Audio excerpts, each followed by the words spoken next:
Good evening. We're going to call to order this public hearing on the 24-25 school year budget.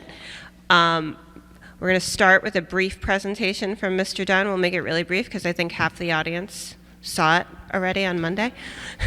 This is a repeat. You are correct. So, but I will turn it right over to Mr. Dunn. Do you want attendance? After we take the roll. Excellent. Is this thing on? Okay. Ms. Boucher. Here. Just shout it. Here. Ms. Campbell. Here. Mr. Cotton. Here. Ms. Hastings. Here. Ms. Higgins is absent. Mr. Richards. Here. Ms. Robinson is absent. Ms. Walsh. Here. And I am here. Good? Okay. Quickly, overview of the budget. This presentation is in your folder. Tonight, again, we'll talk about important dates, the budget summary, enrollments, positions, other considerations, where the public can find the information, and then at the end, public comment. Is it working? Yeah. Is that better? Yeah. Better. Okay. So I think it's important to note that the fiscal budget that the hearing is on tonight is for July 1, 2024 to June 30th of 25. The tax year that will affect this budget will be April 1 to March 31st, so which is the current tax assessment. We're looking to pass a preliminary budget next Wednesday, the 27th, and we'll review and finalize your budget Wednesday, October 23rd, depending on when the tax assessment comes in. So an overview of the budget. The general fund budget, which affects the tax rate, is at $108,008,631, or up 1.67%.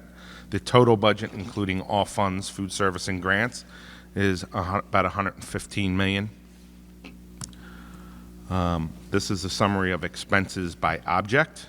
Again, up $1.7 million, or 1.67% over the current budget. And the expenditures, when you net out the one-time money we're bringing in from your trust funds, instead of being up 1.67, you'd be down 0.84% on your expenditures. This is the projected balances for the end of this fiscal year, and the projected balances once, if we use the transfers for the end of next year in your expendable trust funds. And on the revenue side, the revenue is up about 3.69% total. The next slide is the taxes.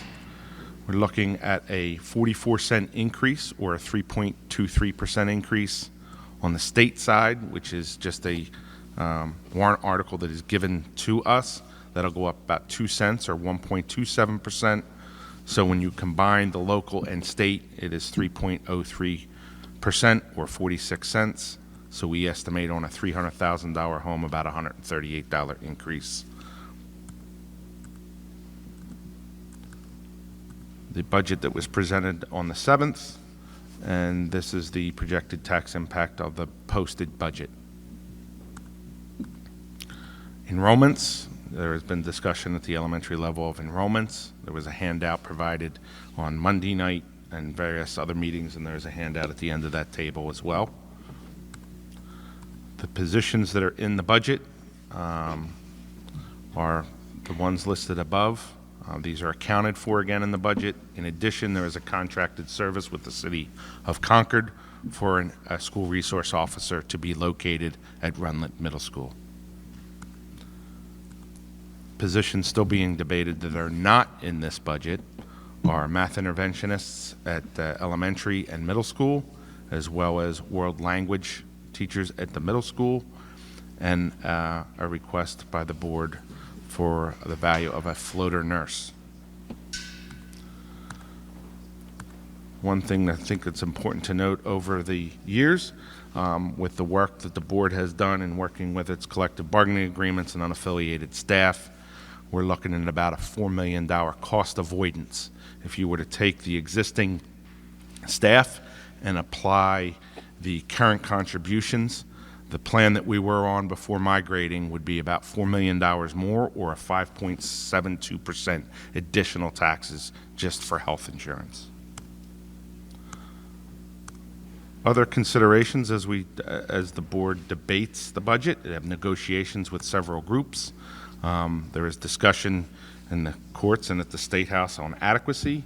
There's capital improvements, facilities and maintenance, transportation and food service, some challenges. And also the grant allocations will not be known until April, after the board passes its preliminary budget. We're also not the only authority that has taxes. The city will be working on its budget. We don't know what the commercial and residential real growth is. We don't know if there's any state legislation that could impact the budget, as well as federal Medicaid and grant funding. The work sessions that have been completed, we are currently on work session 11. This is the second public hearing. There will be an open work session on the 25th, Monday, at Central Office, and then we hope for the board to finalize a preliminary budget on Wednesday, the 27th. All the information is posted, including this presentation, on the district's website. School board members' contact information is here, as well as on the website. The budget, all the line item detail is posted on the website. And that is all I have. Thank you, Mr. Dunn. Do any board members have questions for Mr. Dunn before? Seeing none. Now going to open the public hearing. We just ask that you keep your comments to 5 minutes or fewer. Is there a sign-in sheet? And to sign in the sign-in sheet that will be up there momentarily, and to identify yourself when you speak. Thank you.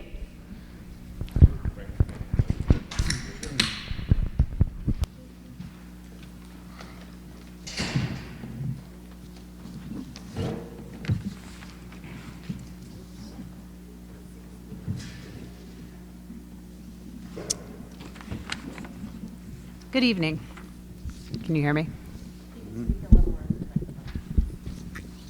Good evening. My name is Kate Vaughn, and I'm a resident of Ward 10 and a parent of a student at Broken Ground School. I'm here tonight to urge you to remove the SRO from the middle school from the budget. It's unclear from what I've read and watched to date why an SRO is needed at the middle school. What problem or problems are we trying to fix with the introduction of an SRO at the middle school? If the school needs consistency and contacts at the police department, a youth caseworker housed within the police department is a better option. I understand there are upcoming joint meetings between the school district and the city. I'd suggest this as a topic at one of those meetings. Also, I understand the SRO is believed to be able to direct school administrators to resources in the community. The police department just hired a social worker to help with this type of outreach and support work in the community because it must have found that a social worker was better suited to perform those roles than an armed law enforcement officer. On this, I think we should follow the police department's lead and consider more counselors and social workers to support students and families in the schools. I know many members of this board think about what will best support and improve learning when they make decisions. This is a good guidepost when we are faced with limited resources, which we are. I believe more math coaches or interventionists, at least one at each school, not 3, more teachers, counselors, and better wages for educational assistants, paraprofessionals, and other district support staff will better improve learning than having a police officer in our middle school. The culture of our schools should be one of support and not one that instills fear for certain populations. There's no evidence that an SRO improves safety at a school. It's unclear what problem we're trying to solve by adding an SRO to the middle school, and there are better ways that we can spend the money tied to the SRO to benefit learning and to support the culture we want in the schools. Thank you. Thank you. Would anyone else like to testify?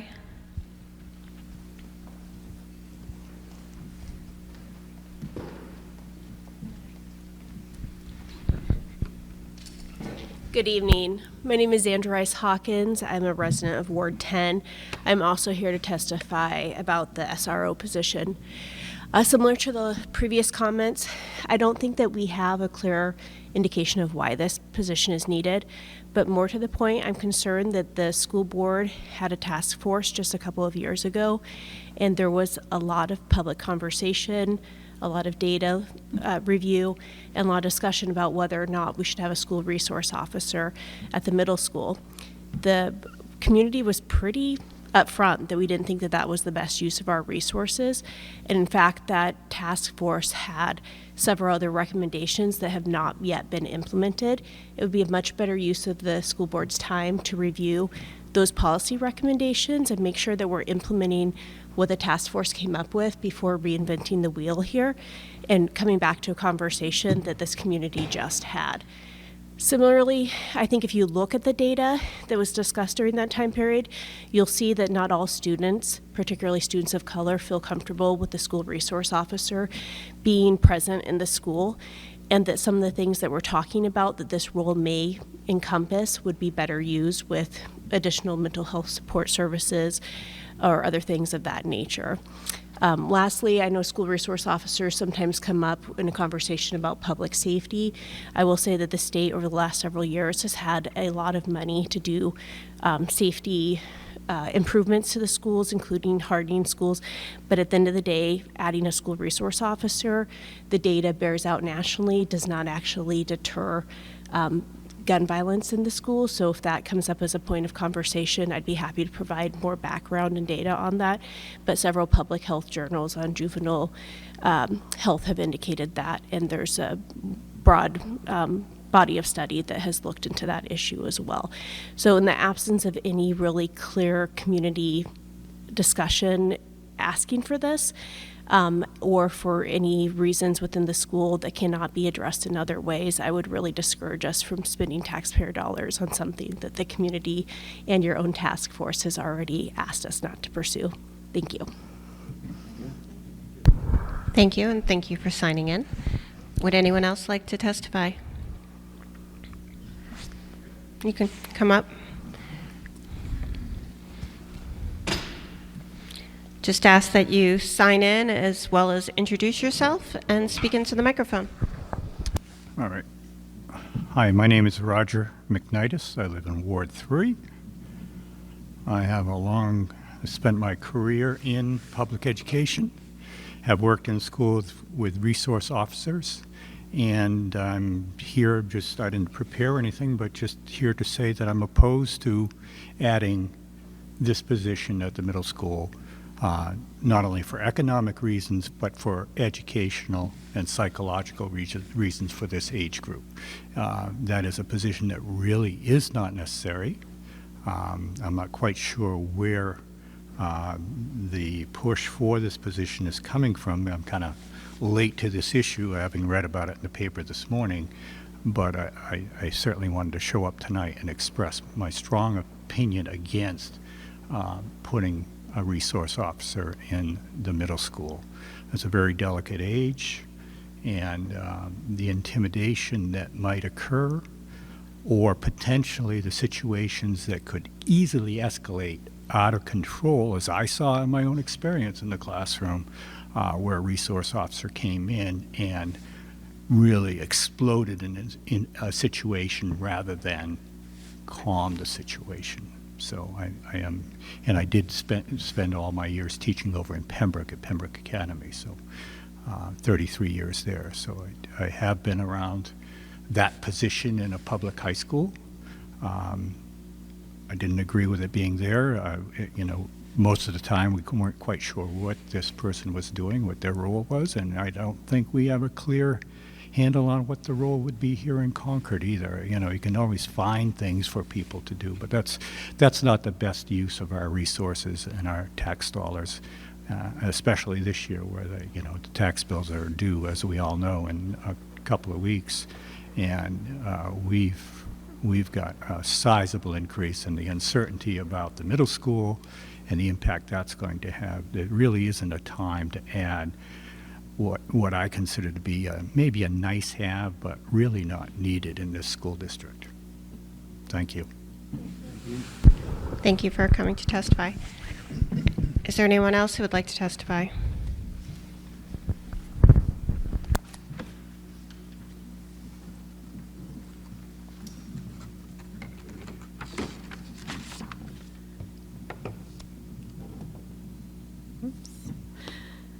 Hello again, Stacy Brown. I am a taxpayer, resident of Concord. I have 2 children in the Concord School District, one who is an 8th grader in Rundlet and a junior at Concord High. And I just have one question and then a comment. I would love to see on the school website a list of how much money has been spent towards the middle school project. I see that it's been going on since 2017 with HMFH. I would love to see a breakdown of how much we've spent on them and the consultants, because this has been ongoing. So that's the one thing I would like to say about that, but also happy Women's History Month. I'd like to point out that we have some amazing women in Concord, and they're also amazing resources. And I feel that we can tap into them more often and benefit from their wisdom and their accessibility. I'm also the city councilor for Ward 5, where these fantastic women in local and national politics have lived or operate out of.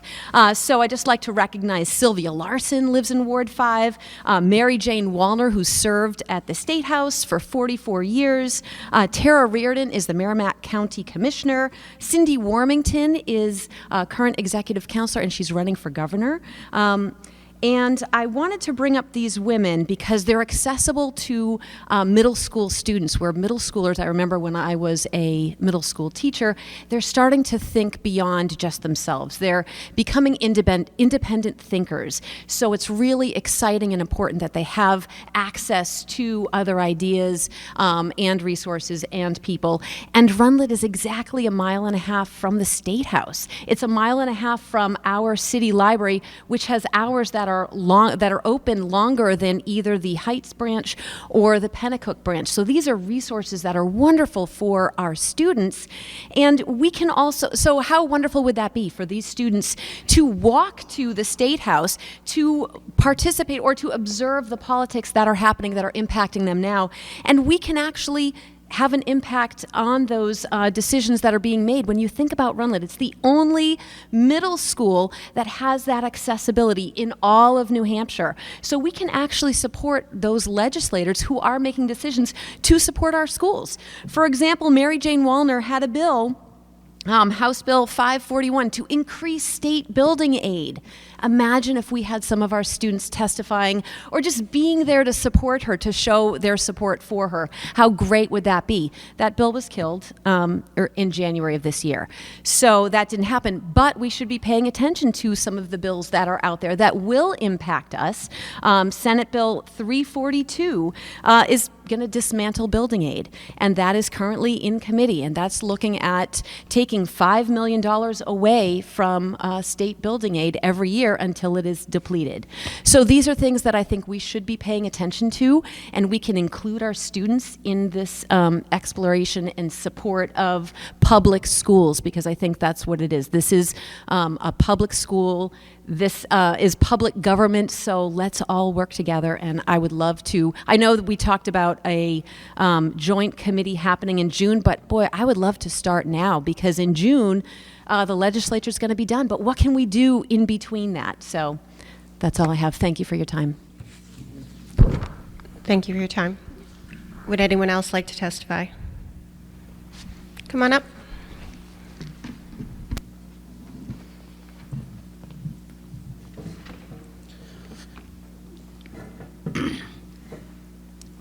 Hello, my name is Fiston Dashimir. I live in Concord, Ward 1. I'm here to testify against this due to many reasons. As someone who did participate in Concord School, in Concord High School for 3 years, I have my personal experience with this idea of having police in schools, and I also have other experience from young people that I work with. But also, I want to touch on some of the educational things that our school board need to be aware of. First, I would like to appreciate y'all for the work that you do. It's really a lot, but you sit here and just listen to us. It's pretty intense sometimes, I can understand. But I do appreciate your work. First and foremost, as someone who went to Concord High School, I have been observing and then trying to remember about my time being in high school and the young people that I've worked with, I've gone to school with, that now some of them are in jail, and others are really not doing well because of the misunderstanding of culture and the different background. I have observed carefully and I realized that the police in school, there's no job for them in schools. There's no reason why we should have police in schools. And thinking about it, it's really about education and relationship with teachers and students. So when there's an idea like that, when you create that kind of idea of having a police, to be the person to discipline or to discipline students, you're creating a barrier. You are dividing students with teachers. You are dividing students with you're dividing students from creating relationship with teachers and parents and the society. Because what we've seen, and this idea of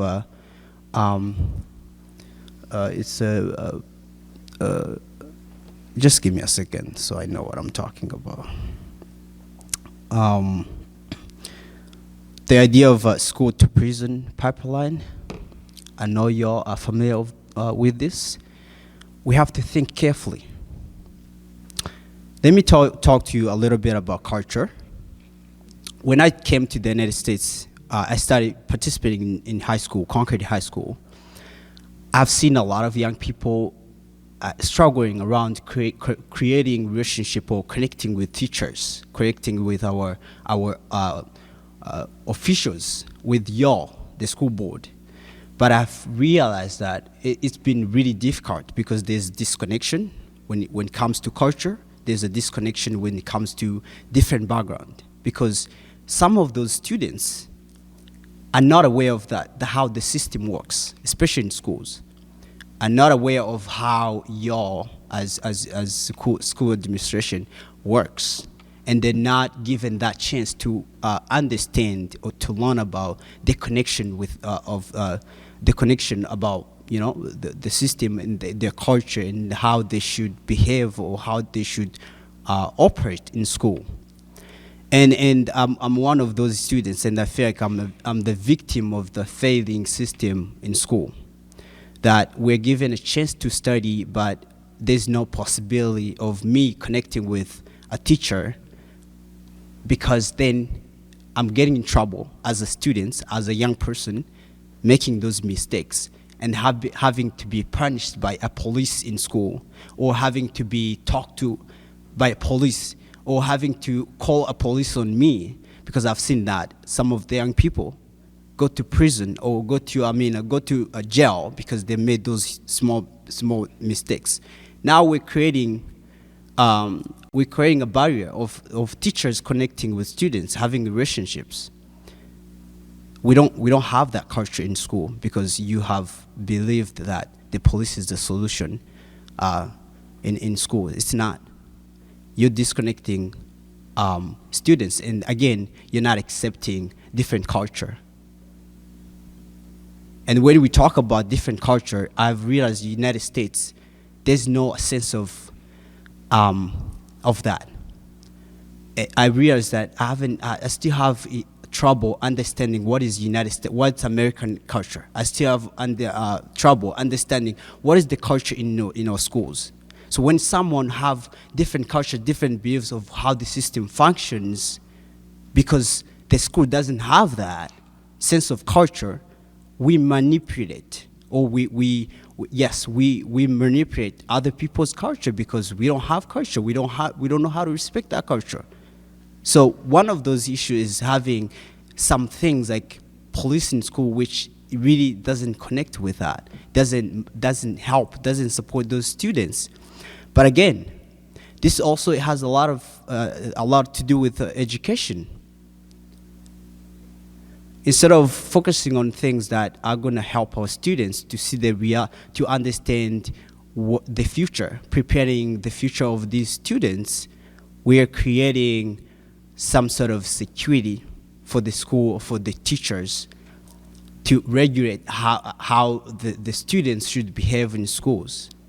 Police is taught to put people in handcuffs when they make mistakes, to take people to prison or jail when they make mistakes, to shoot someone when they need to shoot him. And we've seen that happen throughout the history of the United States, right? And that's the person you're putting in schools, right?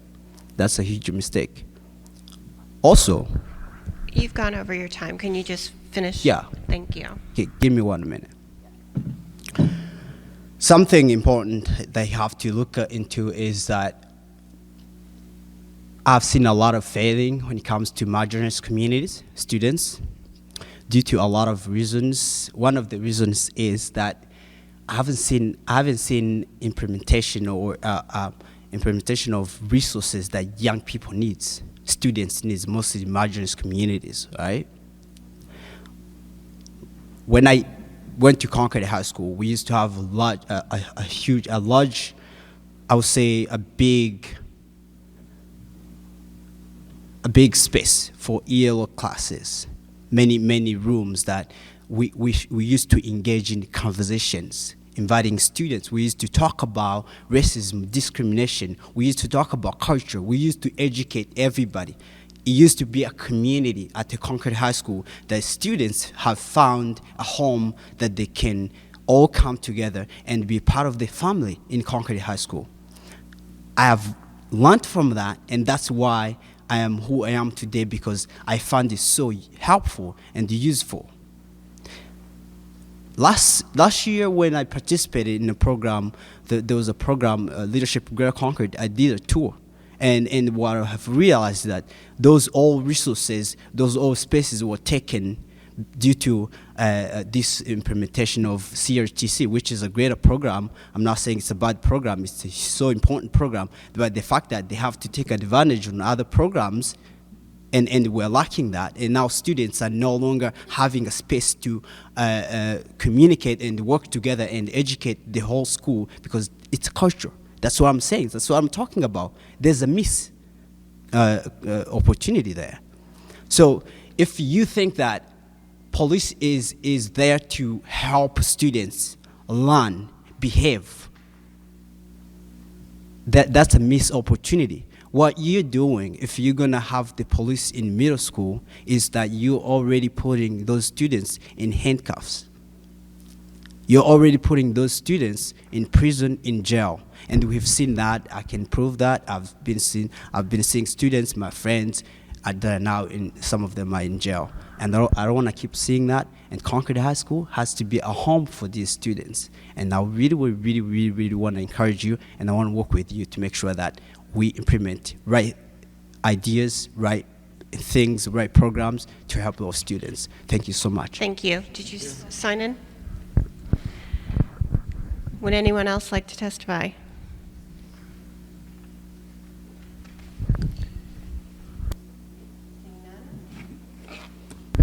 Anyone else?